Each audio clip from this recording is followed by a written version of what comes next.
मला असं वाटतं लोकांना नीट समजून सांगणं आवश्यक आहे. हे 50 खोके हा विनोदाचा भाग नाही. 50 खोके म्हणजे 50 कोटी रुपये झाले. 50 कोटी 40 आमदार म्हणजे 2000 कोटी रुपये झाले. हा म्हणजे 40 आमदारांचे 2000 कोटी हे कुठून आले? कसे आले? भ्रष्टाचारातून, घोटाळ्यातून. बरोबर की नाही? म्हणजे बँकेतनं लोन तर थोडं नव्हतं ना घेतलं. त्याच्यामुळे कुठच्या भ्रष्टाचाराबद्दल कोणी काय? महाराष्ट्राला आनंद झाला, मराठी माणूस एकवटला.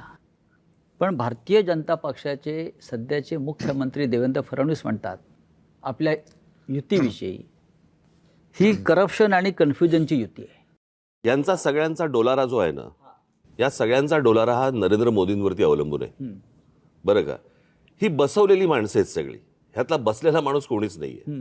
आणि बसवलेला जो माणूस असतो ना, तो फक्त धन्याचा ऐकतो, मालकाचा ऐकतो. त्याच्यामुळे मालक जे सांगेल त्याप्रमाणे काम करायचं, त्या सगळ्या गोष्टी करायच्या. त्याच्यामुळे मला काही त्यांच्या बोलण्याला काही लॉजिक आहे असं मला वाटत नाही. आणि भ्रष्टाचाराच्या गोष्टी तर फडणवीसांनी करूच नाहीत ना.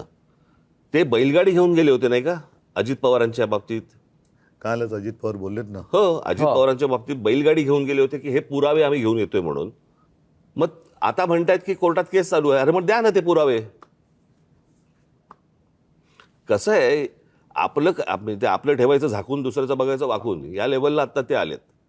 तुमच्याकडे काय चालू आहे ते एकदा बघा.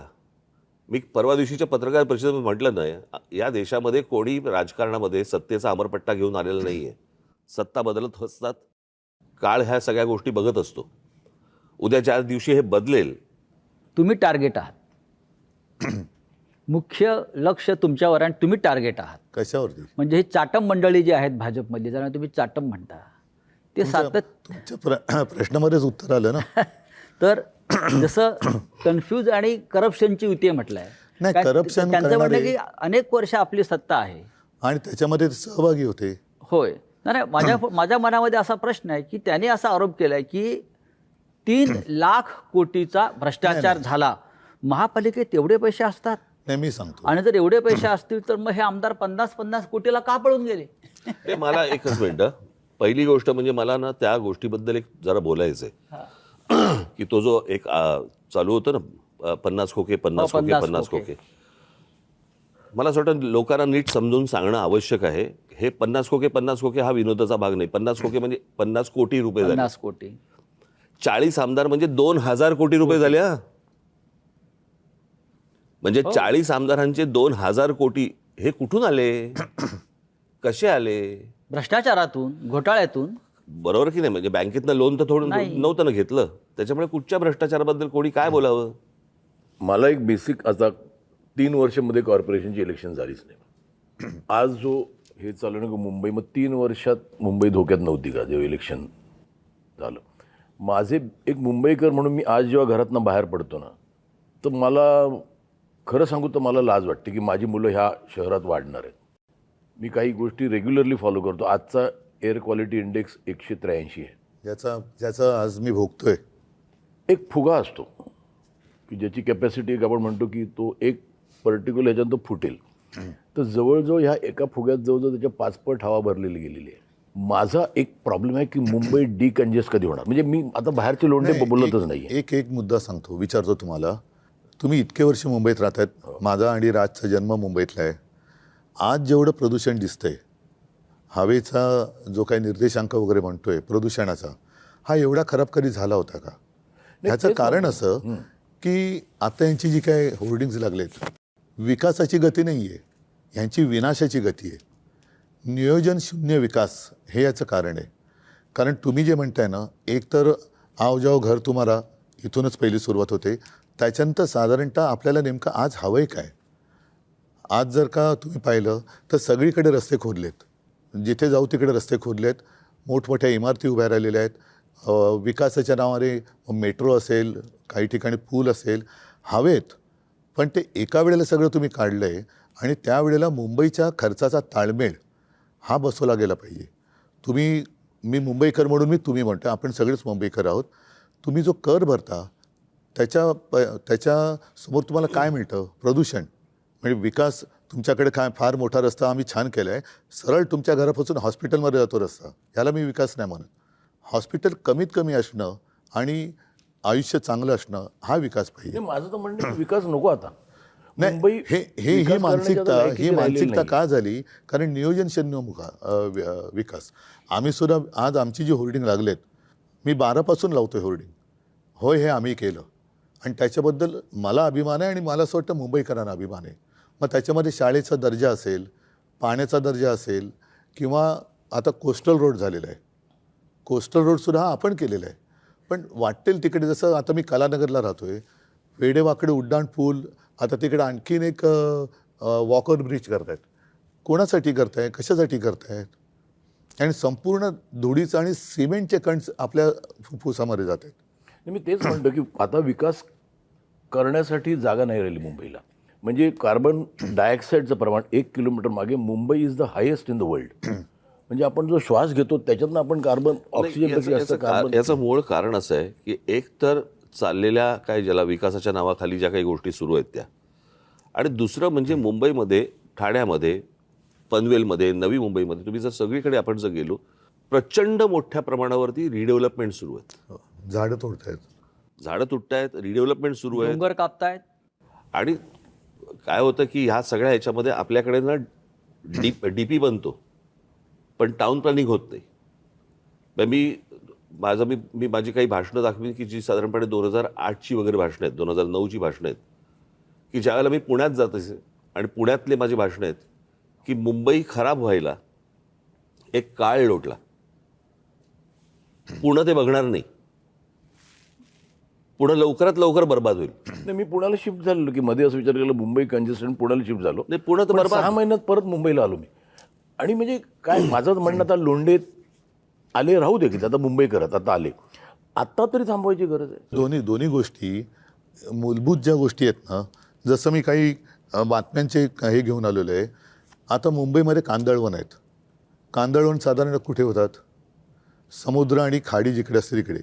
नाही, म्हणजे त्यांना समजेल असं म्हणजे मॅनग्रोव्ज. मॅंग्रोव्हचं मला माहिती आहे. हां, म्हणजे मराठीत सांगायचं तर मँग्रोव्ज. तर विकासाच्या नावाखाली ते मँग्रोव्ज कापणार.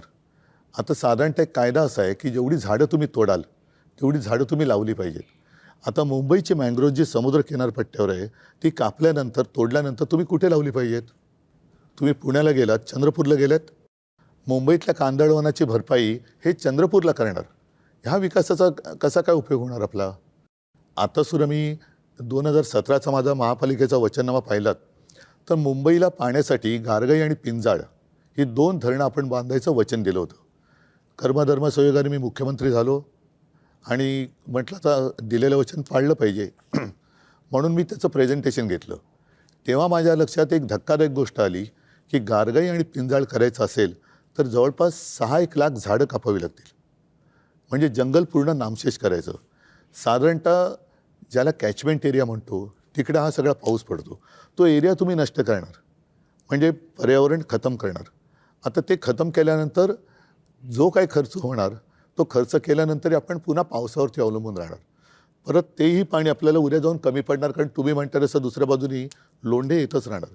त्याला पर्याय म्हणून आम्ही समुद्राचं पाणी हे पिण्यायोग्य करण्याचा प्लांट मी मुख्यमंत्री असताना पायलट प्रोजेक्टला गो हेड दिला होता. आणि हा पायलट प्रोजेक्ट आत्ता कालच्या डिसेंबरमध्ये पूर्ण झाला असता. त्या पायलट प्रोजेक्टमधनं आज तानसातनं जेवढं पाणी दर दिवशी मिळतं 400 MLD तेवढं पाणी आपल्याला मुंबईकरांना त्या समुद्रापासून कालच्या डिसेंबरमध्ये उपलब्ध झालं असतं. त्यांनी तो प्लांट बाजूला टाकला आणि कॉन्ट्रॅक्टरसाठी परत एकदा गारगाई पिंजाळला हात घातला. आरेच्या जंगलाला मी संरक्षण दिलं होतं मेट्रोच्यासाठी. अरे मी पण केलं ना, मेट्रोचं लोकार्पण मी पण केलं, मेट्रो 2चं. माझं म्हणजे म्हणणं होतं म्हणजे सरकारचं की तुम्हाला कारशेडसाठी आरेचं जंगल कापण्याची गरज नाही, कांजूर मार्गला होऊ शकतं. आता याने काय केलं, हट्टापायी आरेचं जंगल मारलंच प्लस कांजूर मार्गला करतात. कशासाठी करता हे? म्हणजे दोन्हीकडे माझं कॉन्ट्रॅक्टर प्रश्न हा आहे की इथे मुंबईत राहणारा सफर करून करतोय तो आपण- मिडल क्लास करतो. आज ज्या बिल्डिंग होतात तिकडे 24 तास पाणी असतं. आज माझे छोटे मिडल क्लास जिथे राहतात नक्कीच. त्यांना 2 तास सकाळी पाणी, 3 तास सकाळी पाणी. तो जो एक भाग आहे ना की किती क्राऊड का मुंबईत. बरं, आज मला बाहेर पडलो तर जिथे मला 10 मिनटं लागत होती तिथे आज मला 1 तास लागतो. तर डिकंजेस्ट करणं माझं असं म्हणणं आहे की लोकांना तर सांगा की मुंबई आहेत ते राहू दे की. म्हणजे मी म्हणतो आले ते आले, तर समजा ते मुंबई करत झाले, पण आहेत त्यांना एक समजायला पाहिजे की आता जागा नाही. 51 लाख गाड्या आहेत मी एक सांगतो तुला मुंबईत. काय आहे, मला असं वाटतं की ह्या काही गोष्टींकडे राजकीय पक्ष म्हणून न बघता मला असं वाटतं राज्य म्हणून पाहणं गरजेचं आहे. काय आहे, 4 प्रकारच्या जागा असतात. एक केंद्र सरकारची जागा असते, एक राज्य सरकारची जागा असते, एक महानगरपालिकेची जागा असते आणि एक खाजगी जागा असते. बरोबर. आता गोदरेजची खाजगी जागा आहे, तिकडे तुम्हाला एकही झोपडी मिळणार नाही. पण केंद्र सरकारच्या, राज्य सरकारच्या आणि महानगरपालिकांच्या, बरोबर, या ज्या सगळ्या जागा आहेत ह्याला आईबापच नाही. म्हणजे आज कित्येक वेळेला अशा अनधिकृत गोष्टी ह्या पाडल्या गेल्या आणि नंतर तिकडचे कोणीतरी अधिकारी त्यांना त्याच्यावरती ज्या प्रकारचा ज्याला वचक पाहिजे तो वचक मला असं वाटतं की येणं गरजेचं आहे.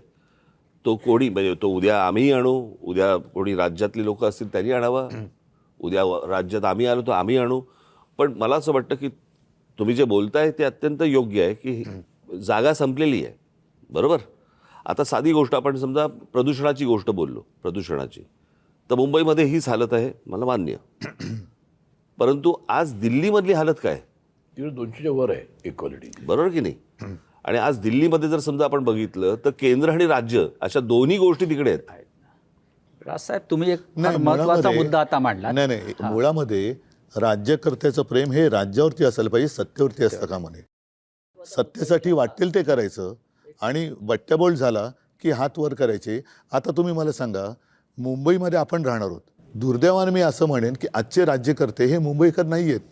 जरी मराठी आहेत, महाराष्ट्रातले असले तरी त्यांना मुंबईकरांसाठी किंवा त्यांच्या शहरांसाठी काही पडले का, त्यांच्या नागरिकांसाठी? इथे ते फक्त कॉन्ट्रॅक्टरसाठी काम करतात. इथे 2 महत्त्वाचे प्रश्न उपस्थित झालेले आहेत. एक तर आता राजसाहेबांनी जो मुद्दा सांगितला, जमीन केंद्र सरकारची आहे, राज्य सरकारची आहे, खाजगी आहे. पण आज मुंबईसह महाराष्ट्रातल्या जमिनींचा मालक मोदींचा लाडका उद्योगपती झालेला आहे. एकेकाळी आपल्या महाराष्ट्रात, देशामध्ये विनोबा भावेंनी घोषणा दिली होती सबभूमी गोपाल की. आज सबभूमी अदानी की. मुंबई वाचवायची असेल तर हे जे आपल्या मुंबईच्या मोक्याच्या जमिनी गिळंकृत करण्याचे जे काम चालू आहे, जे आपल्या जाहीरनाम्यातसुद्धा आहे, वचननाम्यातसुद्धा तो आपण मुद्दा घेतला आहे, हे आपण कसं करणार? मुंबई वाचवायची असेल तर आधी आपल्या महत्त्वाच्या मोक्याच्या जमिनी, धारावीसह मिठागर असतील, टोल नाके असतील, हे आज एका उद्योगपतीच्या नाही, घशात घालण्याचं आज- काम केलेलं आहे. नाही, आज त्यांना अडवणारं कुठे प्रशासनमध्ये नाहीच आहे ना. केंद्रातनं ऑर्डर आली, जसं मगाशी राज म्हणाला, हे ससाणे बसलेले आहेत, ते जागा राखवतात आणि ते जागा घेऊन त्या याच्या घशात घालतात अदानीच्या. मूळ महापालिका आता एक शेवटचं ठिकाण राहिलेलं आहे की जिकडे ठामपणाने त्यांना नाही सांगणार कोणतरी पाहिजे. माझा तो